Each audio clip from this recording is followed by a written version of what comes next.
discussion about growth and investment opportunities in tourism and hospitality sector in Greece. For those who have not met before, my name is Nikolaos Kostikas, and I'm a partner in the Athens office of Watson, Farley & Williams, handling real estate and hospitality transactions in Greece.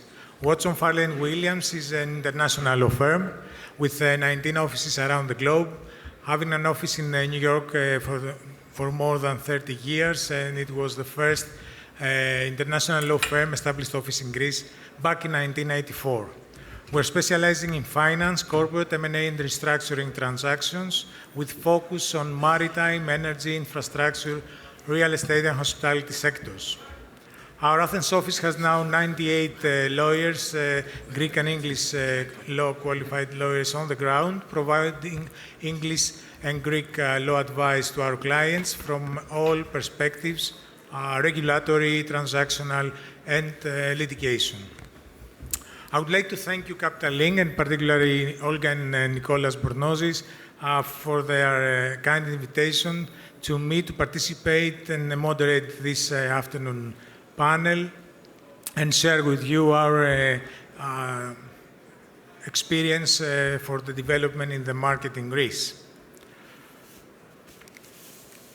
Our topic, Greek tourism and hospitality sector growth and investment opportunities, always seems to be very attractive topic for discussion, given the fact that first, tourism sector contributes more than 25% in the GDP of Greece. Second, it has absorbed, together with real estate, more than 40% of total net foreign direct investments to Greece. And last but not least, as recent data shows, 2023 will be a record-breaking year for Greek tourism in terms of both visitors' arrivals and investments in the sector in Greece.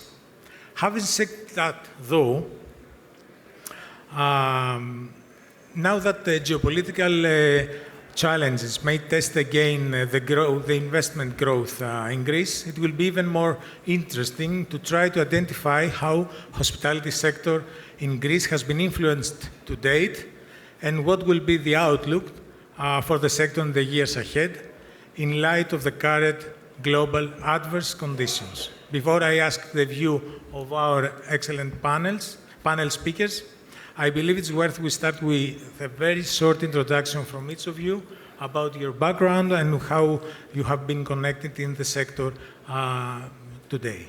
So let's start with Luis Picas. Just 1 minute each. Hello, good morning. Thank you so much, Capital Link, for the invite. My name is Luis Picas Asmarats. I'm Senior Director of Hotel Investment Partners. Well, just to talk about me, I'm an industrial engineer born in Barcelona. I've been involved in working on the investment banking and hospitality business for more than 20 years in Mexico, Brazil, Spain. Studied here at Duke University, my MBA, and joined HI Partners 6 years ago. HI Partners is the largest resort owner of hotels in Europe. We own 74 resorts through the Mediterranean corridor in Spain, Portugal, Italy, and Greece. We entered in Greece in 2019, just before the pandemic. And we have opened offices in Athens. We have more than 10 people working there, and we are really looking forward to continue enjoying this sector and destination. Panos? Well, yes. My name is Panos Kouanis. I studied film and broadcasting and economics, and I combined both in my professional career. I've been working, I have worked in Greece, the States, Los Angeles, and London in film and television production. In many TV channels and production companies, distribution companies. I have recently founded my own production company called GravityBreath Pictures, and we develop our own content for the global market. Nabil? Good afternoon, everybody, and thank you for having me here. My name is Nabil Aquedim. I am a managing director within the real estate investing business at Goldman Sachs Asset Management. And I oversee two things within that business. One is our investing activity in Southern Europe across all asset classes. And the second one is hospitality and everything we do in investing in that space across Europe. And let's say the Greek hospitality is in the middle of that for me. Thank you. And Apostolos? Hi, everyone, and thank you for having me here. My name is Apostolos Foteinakis. I'm the Chief Financial Officer of Blueground. Before we start, just 1 minute to explain what Blueground is, because it's probably something new for most of the people in the room. What Blueground does is basically solving the following problem. Let's say you live in New York, and you decide for some reason to move to Paris.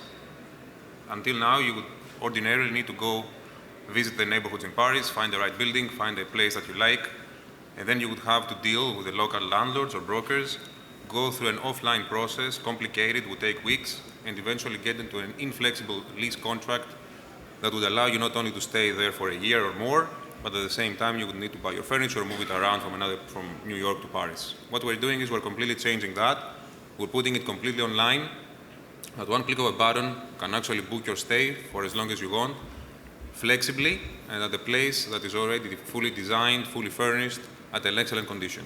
So this is the problem we're solving.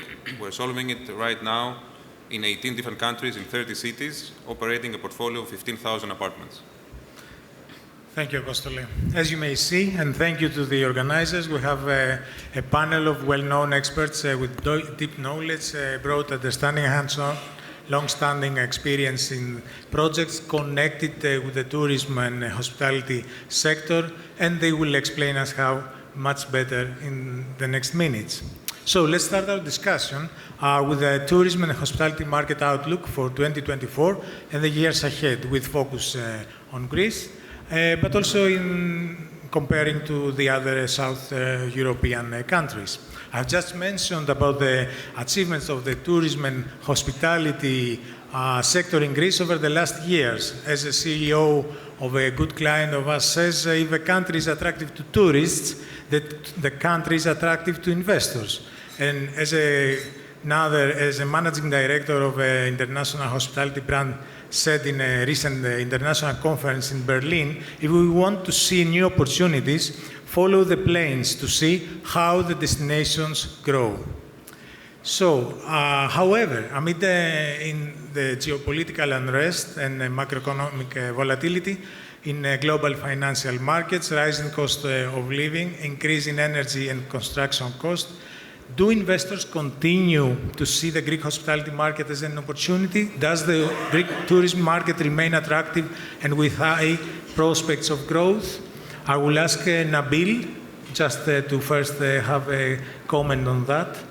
I think the first part of your statement, Nikos, was on 2024 outlook and how we're seeing it. I think obviously looking at 2023, it's been a very strong year everywhere across Europe. And within that European context, Greece has outperformed. You can look at a number of data points, whether it's visitation numbers. Greece is up 3% above where it was pre-pandemic. Europe is actually just 3% down, so Greece is doing better, and that's the effect of the catch-up investment in infrastructure and hospitality and airports, and we're seeing the benefit of that. If you look at hotel RevPARs, again, it's a similar story. Greece is doing a bit better than the rest of Europe. I think it depends on the report you have, but Greece is up 37% in the main markets when you look at Europe, which is averaging at 22%. Mm-hmm. Greece is doing better than Spain, Portugal, Italy, France, etc. And so that story of strong performance and frankly resilience given what's going on in the world and the macro environment, the interest rate increases, the geopolitical uncertainty is something that has surprised us. I think we were seeing 22 and 23 as years where potentially there would be a softening in the hospitality industry, but we see a lot of resilience, and we do see a continuation of that into next year. When we look at the data we have, and whether it's business on the books for portfolio companies or assets we own, whether it's feedback from tour operators or some of the publicly listed players out there, we do see a strong business on the books for the next season. It's obviously an early stage and early days, and there is a lot that needs to materialize over the next few months, but we do see a continued strength in the system for next year. How do we perceive this as investors? We continue to like the hospitality thematic. It's a segment of the real estate broad market where we see a need. Families always go to holiday. They can change the way they do it, but it is something that is fairly important to them. And I think where we see a nuance for the next few years is really how to play that hospitality thematic, and where we see Greece as very well positioned is it's a change in how people go on holidays and the demographic shifts in people and what they require or are looking for in terms of experiences in holidays. Some of the sustainability thematics that were discussed in previous panels and that we see feed through in what people are looking for in hospitality. And so we're trying to capture some of those thematics in this big hospitality segment where we invest. Thank you, Nabil. Luis, you invest also not only in Greece, but in most of the South European countries. Do you share the view? You want something to add? For yes. 2024 and the next years? No, I agree completely with Nabil. It's true. We have invested also in Spain, Italy, and Portugal. Okay, just to understand a bit where we are. Spain is the second largest destination in terms of tourism after France, with around 82 million international tourists. And in Greece, in 2019, which was already an extraordinary year, we're talking about 34 million. Okay, so it's a very important and relevant player in the south in the market. And we share all the source markets are the same and very similar. So German, UK are extremely important for all these destinations. What we've seen in Greece, and the reality is that our portfolio in Greece has outperformed versus Spain, Portugal, and Italy. Okay, what we have seen is a stronger appetite for our clients in order to travel to Greece.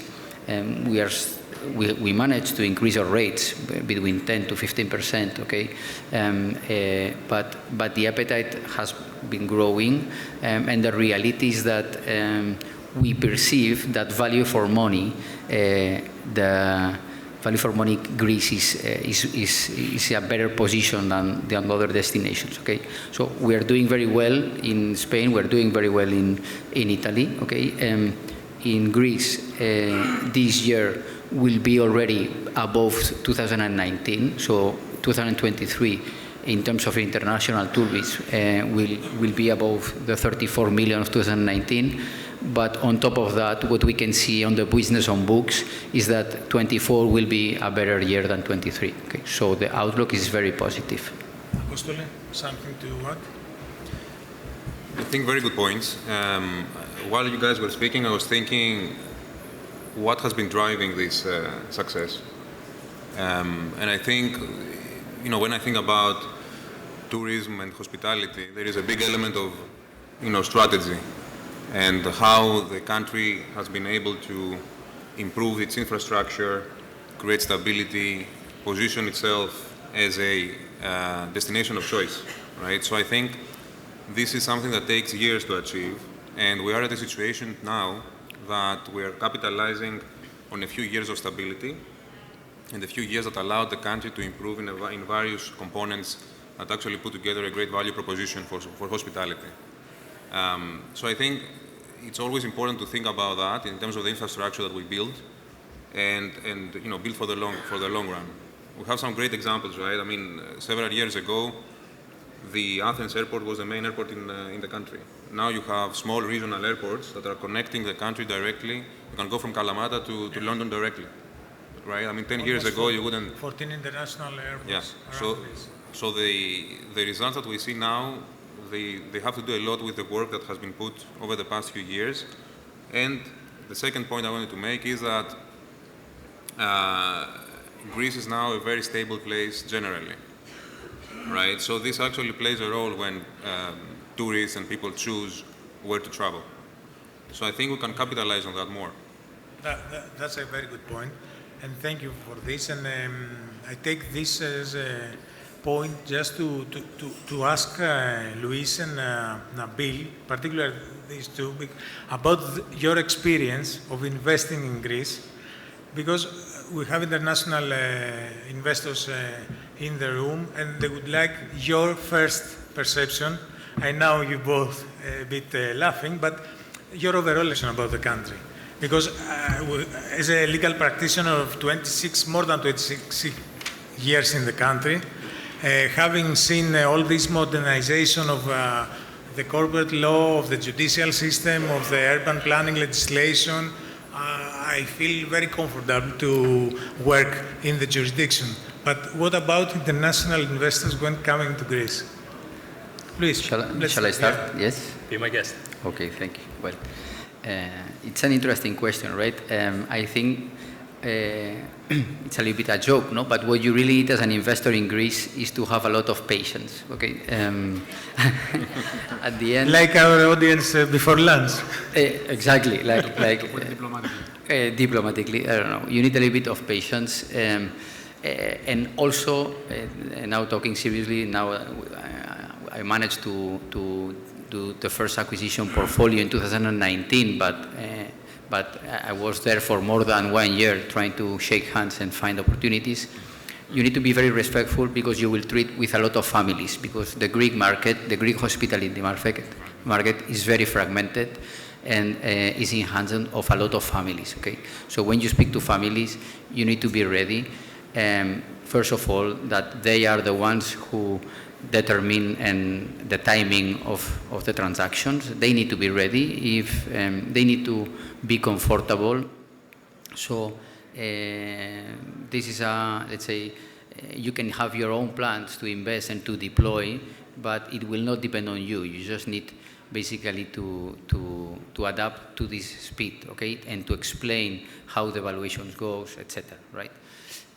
Something that I also can tell you is that in order to invest in Greece as a foreigner, you need a local partner. It's very important, a real partner. In our case, for example, we partnered. Our business model is very simple. We acquire a property, existing property, but has been undermanaged and underinvested. We strip out, we do the refurbishment, and then we select the right operator and brand, okay? In Greece, specifically, what we did in 3 cases was to choose a brand which is called Domes, which is a local operator, and we are combining Domes with an international flag, like with Marriott or Hilton, for example. We have in Corfu, we have a very nice hotel called Domes of Corfu, which is an autograph collection. In Elunda, in Crete, we have a Domes of Elunda, which is a curio collection. But Domes, and I'm talking about Domes, but to put an example, has been a partner that helped us to understand the culture, to understand what I said about the timings. Also, then you need to go through a lot of administration processes with 𝒂𝒐𝒂𝒕𝒊𝒏𝒂𝒃, etc. So you need a little bit of support that as well. But at the end, everything pays off, okay? Because to have the opportunity to meet these Greek families and to have these partners is something that has a lot of value. And when I talk about partner, I talk about real partner. For example, for the Domes brand, it was very important for them to get international. Let's say we asked them to focus on what we have invested, and now they are running one of our best hotels in Portugal, Domes Algarve. Okay, it was not an easy and straightforward choice. In fact, we bet on them because we had many other and probably better alternatives. But when you talk about partnering, it's about this, no? So this is the reality. You need to deal with families. Second thing, in terms of valuation, now the hotels, we had 2 very good years of performance, okay? Interest rate, the cost of debt is high, So this is affecting the valuation. So we are in a situation where, let's say, I think that there is a little bit of a gap between the asking price and the purchase price that we can offer. It's something that it's a bridge that with time and a little bit of creativity can be solved. So after 6-7 acquisitions in the country, you feel very confident and you feel positively investing there. Nabil, what is your experience? Because it is quite new, let's say, compared to... Yeah, look, I echo a lot of things that Luis said. And I guess just to recap for the audience, and this is all in the public domain, our investments at Goldman Sachs within the hospitality sector over the past few years are, I guess, our investment in Panaelists Group, which we sold a year ago together with other investors to GIC. We have invested in a large complex resort in 𝒄𝒄𝒄𝒕𝒊𝒏𝒈 for a large repositioning project. And we have also recently acquired a hotel brand, which is called 𝒄𝒄𝒄𝒕𝒊𝒏𝒈 and is predominantly present in Greece. So maybe less investing activity than Luis in Greece. He has been super active, but we've done a few things. And look, overall, it's a positive experience. We've seen this thesis unfold as we were investing, that Greece is a market that's catching up, that Greece is a market that's outperforming and has the potential to outperform more, catching the benefits of this infrastructure spend and the general, call it legal reforms and infrastructure reforms. I guess in terms of lessons learned for us, I think probably 3. I think I would share Luis's big focus on patience, and things tend to take a long time. It's improving, but I think particularly on the administrative side, I think we're seeing things take a bit of time. I think the second lesson for us is really, again, sharing Luis's thoughts. Execution on the ground is key. We need good partners, we need good teams, and we need good presence on the ground day in, day out. And the third, which is related to this one, is really around talent and talent availability and finding the right people, the right teams. It's a tight market, and that means that good people and good talent is hard to find and hard to attract and retain. And so we're doing a lot of work on the ground to really try to achieve that. Speaking about local partners, I think it will be interesting to get from Apostolos his view about the local contractors, the local construction companies, the initial tools so that an international investment can be implemented in Greece. Where we stand today? Yeah, before I get there, which is an interesting point, I wanted to had a couple of thoughts. One is that, in Greece, when we talk about tourism and hospitality, we focus a lot on hotels. 3 or 4 day stays, 𝒄𝒄𝒄𝒕𝒊𝒏𝒈, the islands. I think what has been happening and what we see as a company over the past few years is the extended stay business. So, for example, in Greece, we have, at Blueground only, we have 1,500 apartments that we offer to our guests for an average of 8 months. People stay with us for several months at a time. This takes the discussion from a vacation to like work/vacation, right? So, and this has a multiplier effect. When someone comes in Greece and stays for 8 months, obviously they spend more money, they spend more time, they become a point of reference for people. And there's a simple statistic. In 2018, we had a monthly inflow of about 500 people, 500 digital nomads, let's say, in Greece. And through the years, this number now is about 3,500 a month.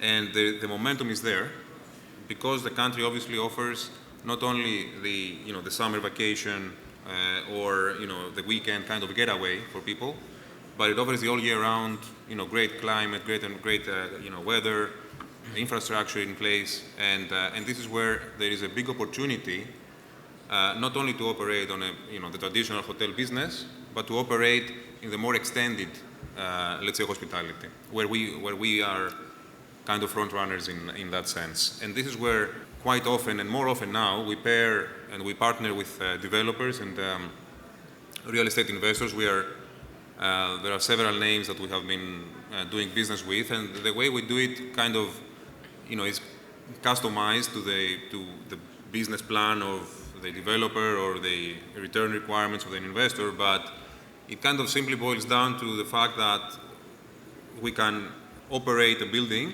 or we can operate a number of apartments and channel them into that niche of the market that can generate a bit of a different kind of economics or better economics and more easy, let's say, to forecast, more reliable business comparing to, let's say, the more volatile, 3 or 4 day stays. Because it's much easier to underwrite a business case where you know that you're going to have a booking for 8 months and it doesn't have the same risk kind of profile.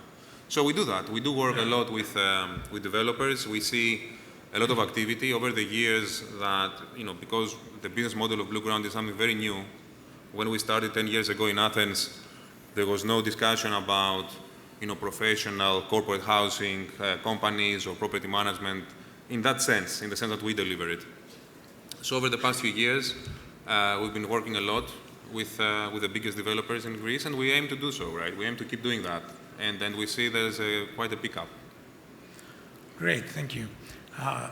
Speaking for an alternative or new routes of growth in the tourism sector, I think it's the right time for Panos, Kouanis, the real expert in the film industry, to talk to us about the film tourism, as you call it.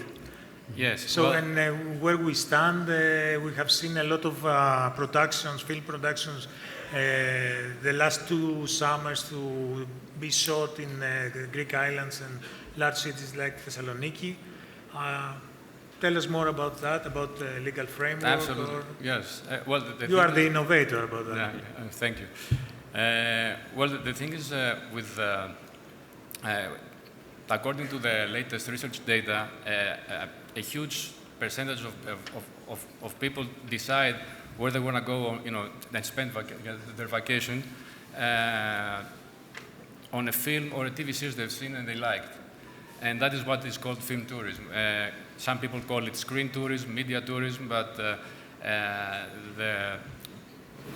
basically we usually call it film tourism because the word film is sexier. So there's a huge competition, global competition for international productions, and that's why all the countries, and here in the States, all the states, they offer very, very competitive incentives so that the big productions come to their countries or the states.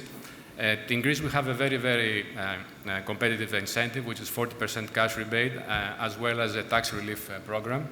And that's why in the last 3-4 years, we've witnessed many production coming to Greece from the majors like Paramount, Disney, Warner, Universal, from Netflix, from Amazon. We had TV series like Jack Ryan and movies like Expendables from Millennium Media in Thessaloniki. The effect on the local community is huge, and it also affects many different industries. It's not only the audiovisual industry that is affected, it also affects insurance, financing, banking, construction a lot, with all the sets that are building, costume design. It's hospitality, catering. Imagine that when you're shooting, like for example, when the movie Glass Onion was shot in Portocheli 2 years ago, they had 300 crew, plus all the actors. Daniel Craig, they had to actually book a whole hotel for the crew and the actors, and several villas for Daniel Craig and his family, along the other actors. It was a huge production. My question on that is that, of course, we're seeing all these productions, but as we discussed a bit earlier, do we have the sufficient infrastructure for large productions to start producing here? What we need as a country to because as you mentioned in our private discussion, even Bulgaria has, let's say, a small tradition on that. Well, You mentioned Bulgaria. Bulgaria has a much cheaper working force. Yes, of course. Other than that. That's a difference with Greece, for example. But Greece is cheaper than Northern European countries, so it makes sense, to come to Greece because of that. We also have the incentive, which is a huge, 40% on eligible expenses is a huge incentive. It's more than 1/3 of the budget. But the lack of infrastructure, especially when it comes to studios, that's a problem. But there are several, now with the incentives that the government is giving with the development law and the resilience fund, I think they're going to be built studios. I mean, there is land available in Greece, and there are other incentives, and I think that it's going to happen. But it's the effect on tourism is huge. I mean, I remember when Antonio Banderas came and to shoot the movie The Enforcer in Thessaloniki in 2021, right after the COVID crisis. He posted a photo of him in front of the White Tower, and he put it on Instagram. And in a few minutes, he had hundreds of thousands of likes. And I said, okay, this is free advertising that you can never get. In any way you see it, you will never get it, because Antonio Banderas posted a photo, of Thessaloniki. And I am sure that 99% of Antonio Banderas fans never knew of Thessaloniki, what it was, where it was on the map. So this is very important. Yeah, it's an interesting, I call it alternative tool for the Greek tourism sector, but it's quite important, I think, for the future. Look what Mamma Mia did to Skopelos and Skiathos.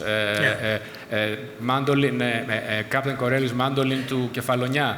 The research that was done 2 years after the movie showed that Kefalonia had 20% rise in tourism in 1 year, right after the movie. That's huge. That's huge.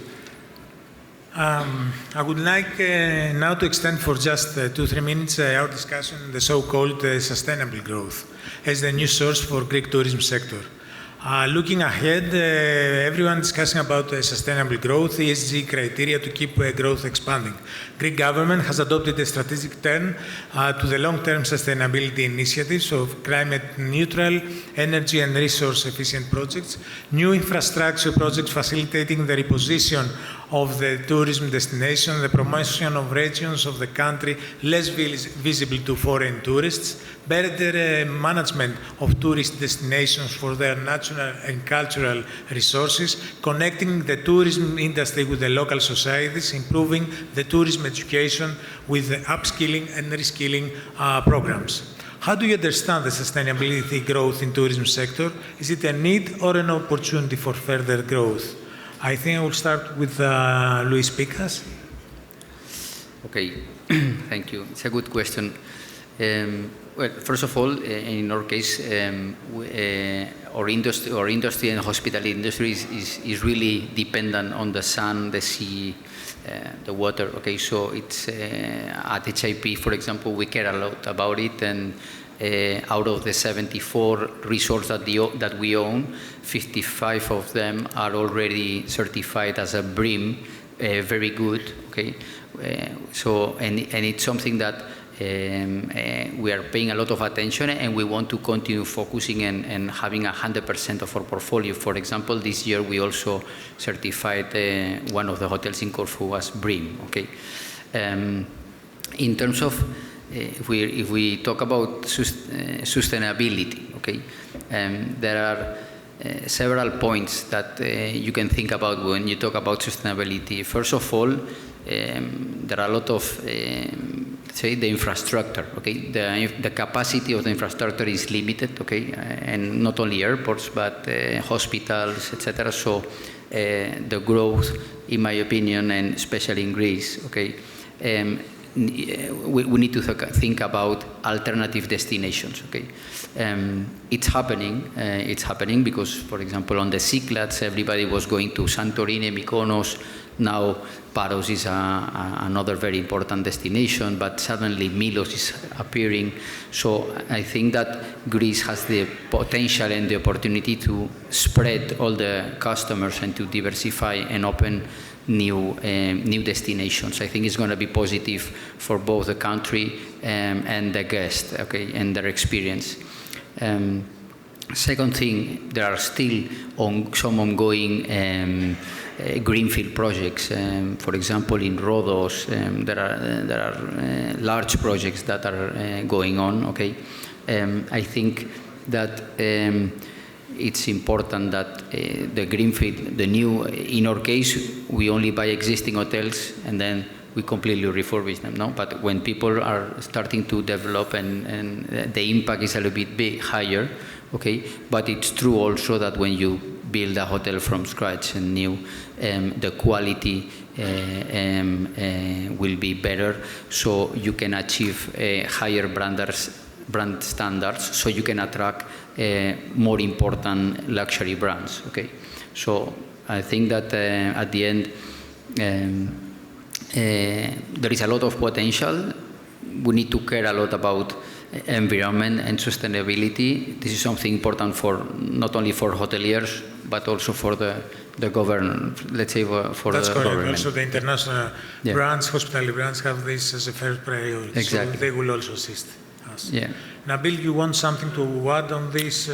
No, look, I think maybe to answer directly your question, is this a need or an opportunity? I think it's both at the same time. It's a need because, as you said, governments require it. Investors need it. I think we're seeing this ourselves, and we're seeing that when we're selling assets or companies to investors, they do require a strong sustainability focus. And then more importantly for me, it's guests who are requiring this increasingly, and we're seeing this even in the data. I've seen a stat recently saying that across Europe, guests are willing, 28% of hotel guests are willing to pay more for a hotel that has a sustainability focus. And we see that number going up significantly over the next few years. And so anyone in the hospitality industry in Greece or elsewhere who's not focused on this area would probably lose in the transformation of this sector.